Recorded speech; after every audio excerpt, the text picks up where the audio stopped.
नमस्कार दर्शक बंधु मु स्वागत जनाऊँगी मोर यूट्यूब चैनल को।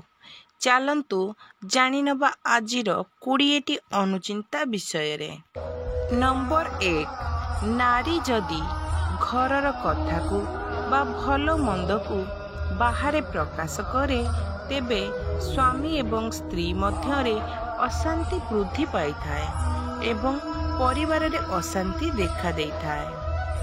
नंबर 2, जेउ पत्नी स्वामी को कटु कथा कहे एवं अन्य पुरुष देखिले खुशी हुए ता परिवार सर्वदा अशांति रे कटे। बयसर शेष समय रे शरीर दुर्गंध बाहरे एवं जंत्रणा भोग करे।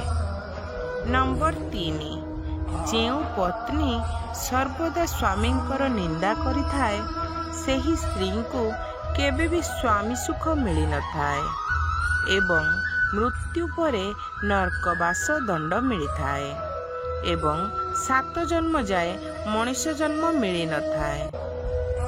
नंबर 4, स्वामी माने निजर सबु काम समाप्त करी स्त्री सोइबा बेले तांको सहित किछि मीठा मीठा कथा कहिबा उचित। राति रे रोमांटिक कथा कहिले स्त्री मानकर मन शांत होइथाए एवं स्त्री माने निजर दिन सारार कष्ट भूली खुशी होइथांती। नंबर 5, जेउ दंपति राति रे आलिंगन करी सोइथांती तांको मध्यरे प्रेम भल पाइबा सबुबेले बढ़िबाकू लागिथाए आउ एई भली पुरुषंक स्त्री केबे तांको धोखा दियंती नाही। नंबर 6, जदि आपणक स्त्री बाहरे काम करुछंती तेबे तांको घर काम सहित ऑफिस काम मध्य करिबाकू पड़िथाए। सेथिपाई तांकर विशेष ध्यान रखंतु एवं तांकर मूड ठीक करिबा पाई जोक इत्यादि सुनांतु। नचेत दुहे मिसी फिल्म देखंतु, देखिबे आपणक मध्यरे केबे भी कଳି झगड़ा हेबो नाही। नंबर 7, सुना जिनिस केबे भी बाम हाथ रे पिंधिबा उचित नुहे। लाल किंबा हलदिया कपड़ा रे सुना जिनिस गुड़ाई रखिले शुभ होइथाए। नंबर 8, महिला मानंकु निज रोषेई घरु हलदी केबे भी काहाकु देबा उचित नुहे। हलदी केबे भी रोषेई घरु सरीबा उचित भी नुहे। हलदी अन्य को देबा द्वारा माँ अन्नपूर्णा घरु चली जाइथांती ओ धनर अभाव होइथाए। नंबर 9, जेउ नारी स्वामी मनरे दुख देउथाए तांको परिवार रे अशांति देखा देइथाए एवं नानादी बाधा विघ्न आसी पहुंची थाए। जेते रोजगार हेले मध्य अभाव लागी रही थाए। नंबर 10, जेउ नारी सासु ससुर को अवमानना तथा हतादर करि थाए सेही नारीर स्वामी सकल विपद रे पड़े एवं सेही नारी स्वामी सुखरु वंचित होइथाए। नंबर 11, जेउ पुरुष पर नारी पर स्त्री पर झियो और पर बहु मानक संगरे संगम करे से पर जन्म रे कुकुर जन्म पाई थाए एवं 7 जन्म जाए नरक जंत्रणा भोग करि थाए।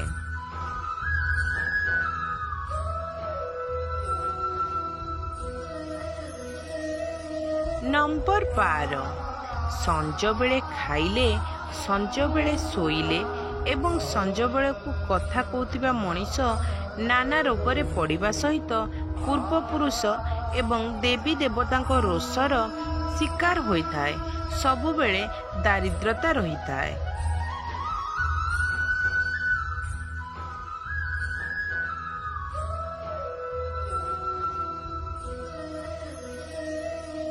नंबर 13, जेउ पुरुष विवाह परे कुलधर्म रक्षा करी कार्य करे ता प्रति समस्तंक आशीर्वाद रही थाए।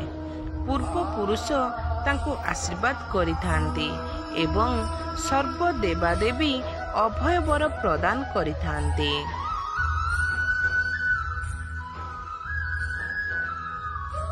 नंबर 14, घरर उत्तर दिगरे सबुज पत्रयुक्त गछ लगाइबा द्वारा शुभप्रद होइथाए एवं घरु नकारात्मक शक्ति दूर हेबा सहित धन संपत्ति वृद्धि होइथाए।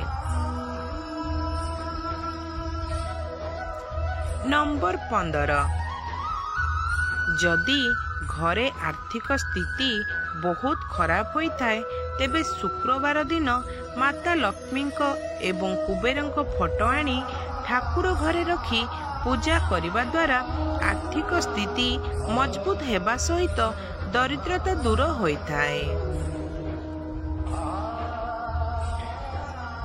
ନମ୍ବର 16। ଯେଉଁ ପୁରୁଷ ବିନା କାରଣରେ ସନ୍ତାନମାନଙ୍କୁ ଏବଂ ପତ୍ନୀକୁ ହଇରାଣ କରେ ସେ 7 ଜନ୍ମ ଯାଏ ନପୁଂସକ ହୋଇ ଜନ୍ମ ହୋଇଥାଏ।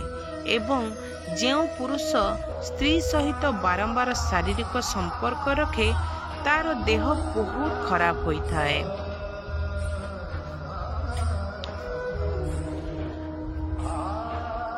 ନମ୍ବର 17। ଭୁଲରେ ବି କାହାକୁ ନିଜ ଘରର ଝାଡ଼ୁକୁ ଅନ୍ୟକୁ ଦେବା ଉଚିତ ନୁହେଁ। ଏହାର ଅର୍ଥ ମା ଲକ୍ଷ୍ମୀ ଘରୁ ବାହାରି ଯାଇଥାନ୍ତି। ଝାଡ଼ୁକୁ ସର୍ବଦା ଲୁଚାଇକି ରଖିବା ଉଚିତ। ଝାଡ଼ୁକୁ ଗୋଇଠା ମାରିବା ବା ସନ୍ଧ୍ୟା ଓ ରାତିରେ ଝାଡ଼ୁର ବ୍ୟବହାର କରିବା ଉଚିତ ନୁହେଁ। ପ୍ରତିଦିନ ସକାଳୁ ଝାଡ଼ୁର ବ୍ୟବହାର କରିବା ଶ୍ରେଷ୍ଠ ଅଟେ। ନମ୍ବର 18। ନାରୀମାନେ ନିଜେ ପିନ୍ଧୁଥିବା ମଙ୍ଗଳସୂତ୍ର, ଗୋଡ଼ ମୁଦି, ପାଉଁଜି ଆଦି ଅନ୍ୟକୁ ଦାନରେ ଦେବା ଉଚିତ ନୁହେଁ। ଏହି ଆଭୂଷଣ ନାରୀ ପାଇଁ ଶ୍ରେଷ୍ଠ ହୋଇଥାଏ। ନାରୀକୁ କେବେ ବି ବେକ ଖାଲି ରଖିବା ଉଚିତ ନୁହେଁ। ନମ୍ବର 19। ଘରର ନାରୀ ଯଦି ନିଜକୁ ସଫାସୁତୁରା ସହିତ ସଜେଇ ହୋଇ ରହିଥାନ୍ତି ତାଙ୍କ ସ୍ୱାମୀ ତାଙ୍କ ପ୍ରତି ଆକର୍ଷିତ ହୋଇଥାନ୍ତି ଏବଂ ପରସ୍ପର ମଧ୍ୟରେ ପ୍ରେମ ଭଲ ପାଇବା ବଢ଼ିଥାଏ। ନମ୍ବର 20। ଯେଉଁ ସ୍ତ୍ରୀ ସ୍ୱାମୀଙ୍କ ପାଦର ସେବା କରେ ସ୍ୱୟଂ ନାରାୟଣ ସେହି ନାରୀର ଦୁର୍ଭାଗ୍ୟ ଦୂର କରି ତାଙ୍କୁ ସୌଭାଗ୍ୟ ପ୍ରଦାନ କରିଥାନ୍ତି ଏବଂ ମାତା ଲକ୍ଷ୍ମୀ ତାଙ୍କ ଉପରେ ଅତ୍ୟନ୍ତ ପ୍ରସନ୍ନ ହୋଇଥାନ୍ତି।